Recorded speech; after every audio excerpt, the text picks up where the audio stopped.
bem-vindo à nossa primeira aula de mecânica.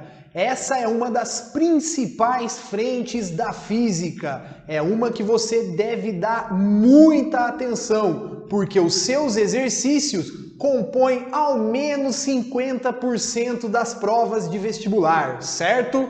Então, comece comigo desde o comecinho da mecânica. Passo a passo a gente vai aprendendo e desenvolvendo as suas habilidades, certo?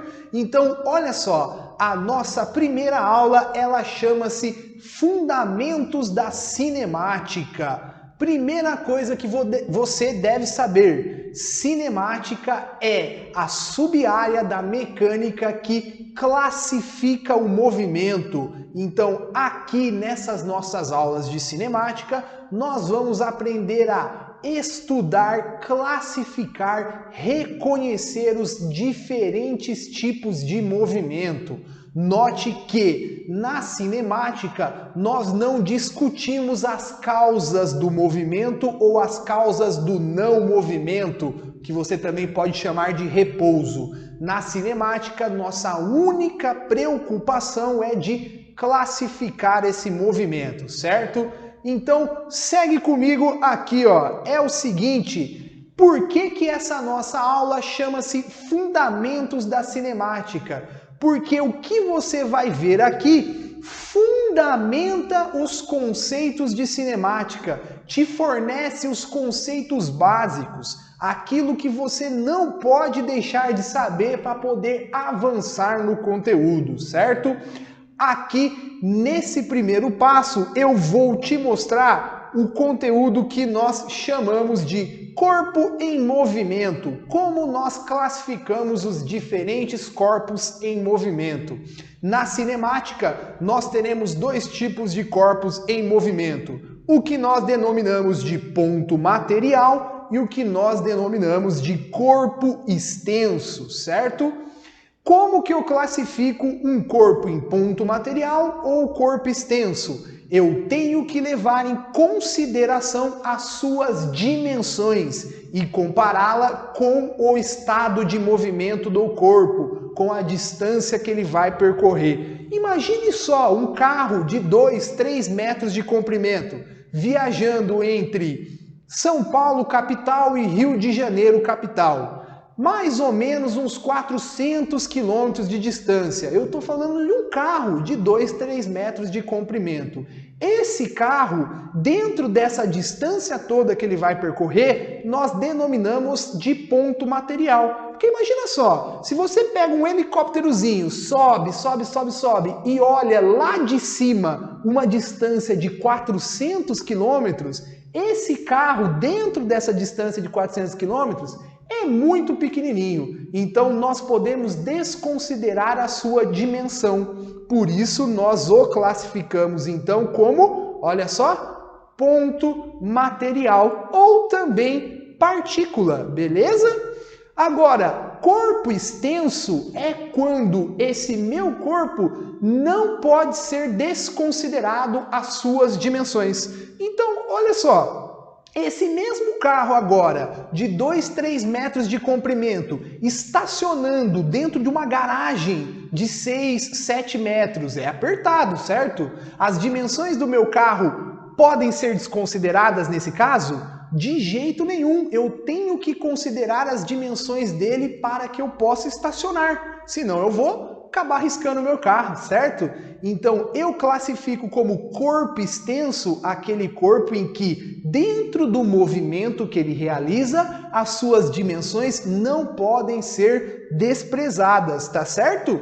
Então, essa é uma classificação muito importante. No geral, nós vamos trabalhar com ponto material, mas uma vez ou outra surge um exercício de corpo extenso. E para isso eu vou te preparar, beleza? Então segue comigo aqui. Vamos entender o que é a posição de um ponto material. Para eu poder estudar movimento, eu preciso entender o que é a posição. Cara, posição é o local que o meu corpo ocupa dentro de um sistema espacial triortogonal. Repare aqui na minha caneta para você ver. Ela pode se deslocar para a direita, para a esquerda, uma dimensão. Ela pode se deslocar para frente e para trás, duas dimensões. Ela pode se deslocar para cima e para baixo, terceira dimensão. Então, um corpo ele pode se deslocar ao mesmo tempo em 3 dimensões. Por isso que o nosso sistema de medida é triortogonal. Então, a posição que meu corpo ocupa nada mais é que, olha só, o localzinho que ele está, o ponto que ele está dentro desse meu sistema triortogonal, certo?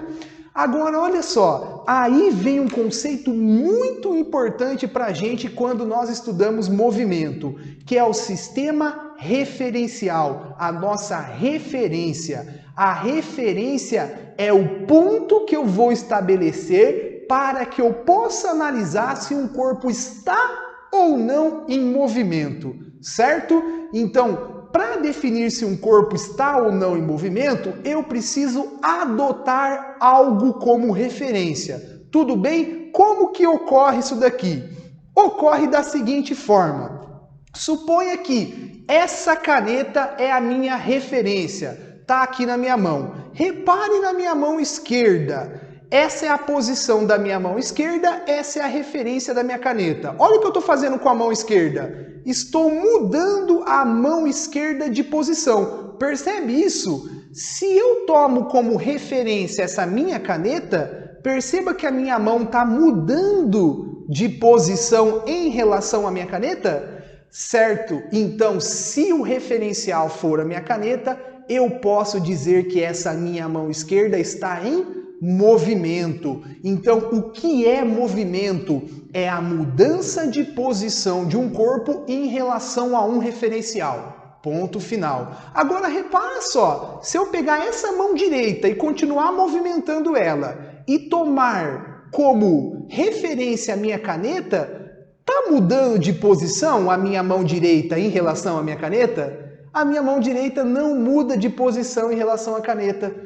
Então, mesmo que biologicamente o meu corpo esteja aqui, ó, se movimentando, se eu adotar como referência essa caneta, a mão direita não está se movimentando, ela está em repouso. Porque, olha só, a posição dela não muda em relação ao referencial que eu adotei. Então, movimento e repouso depende do referencial adotado, certo?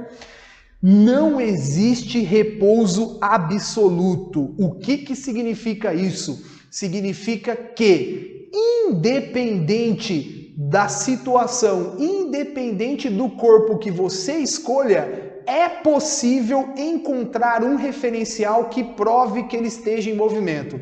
Fala, professor, você está muito louco, eu estou sentado na cadeira em frente ao meu computador, em frente ao meu celular, eu estou em repouso absoluto. Nunca! Tem um carro lá na rua se movimentando que a posição dele muda em relação a você. Se a posição dele muda em relação a você, ele está em movimento em relação a você. Logo, a sua posição também muda em relação a ele. Você também está em movimento em relação a ele. Então, guarde, não existe repouso absoluto. Beleza? Show! Então, olha só, dando sequência, tem mais um conceito extremamente importante de fundamentos da cinemática que nós precisamos saber, certo? Que é o conceito de trajetória. Cara, trajetória é todas as posições que um corpo ocupa enquanto ele se movimenta. Então, para um corpo se movimentar, ele vai ocupando diferentes posições. Quando eu ligo todas essas posições, eu obtenho o que nós chamamos de trajetória. Não confunda trajetória com deslocamento, tudo bem? Deslocamento a gente vai tratar mais para frente, certo? Trajetória são todas as posições ocupadas por um corpo ao longo do seu movimento. E o mais importante dessa aula, o que mais cai de fundamentos da cinemática, tá aqui, ó. Trajetória dependente do referencial. O que é isso? A trajetória que você observa para um corpo vai depender do referencial adotado. Presta atenção comigo aqui no meu aviãozinho, ó. Ele está se movimentando, certo? E em determinado momento, ele libera uma bombinha, certo? Então preste atenção comigo, esse avião ele tem um deslocamento horizontal, ele tem uma velocidade horizontal, ele não está parado. Quando ele libera essa bomba começa a cair. Só que olha só, essa bomba está dentro do meu avião. Então, quando ela é liberada, ela sai com a mesma velocidade que o avião tem. Então, essa minha bomba, ela se desloca ao mesmo tempo para frente e para baixo. Ela começa a cair, mas ela também se desloca para frente. E aí, olha só, imagine você do lado de fora desse avião, na superfície terrestre, observando essa bomba cair. O que você vai notar? Que ela cai e vai para frente ao mesmo tempo. Então, para você, ó, essa trajetória, ó, ela é parabólica. A bomba faz isso daqui, ó. Você está observando do lado de fora. Agora, pense comigo o piloto que está dentro do avião. O avião não parou de se deslocar para frente, ó. O avião se desloca para frente ainda. Então, o cara que está lá dentro desse avião, ele está olhando essa bomba e ele está vendo essa bomba só caindo em linha reta, em direção vertical. Por quê? Porque ele também está deslocando para frente. Então, para o referencial que está dentro do avião, a trajetória dessa bomba é vertical, é uma direção vertical. Enquanto para você que está do lado de fora, percebe ao mesmo tempo uma queda livre e um deslocamento para frente. Quando eu junto essas duas trajetórias, eu tenho uma parábola. Então, note que trajetória é dependente do referencial. Esse é um dos principais conceitos de fundamentos da cinemática que mais aparece no vestibular quando esse assunto é abordado. Tudo bem? É isso que eu tinha para falar para você nessa aula. Então, se você curtiu, por favor, se inscreva no canal, dá um joinha, ativa os sininhos para receber as notificações de novas aulas, certo? Quer conversar comigo, tirar dúvidas, ver mais dicas? Me siga lá no Instagram, no @prof.victorcaetano. Beleza? Um grande abraço e até a próxima aula. Valeu!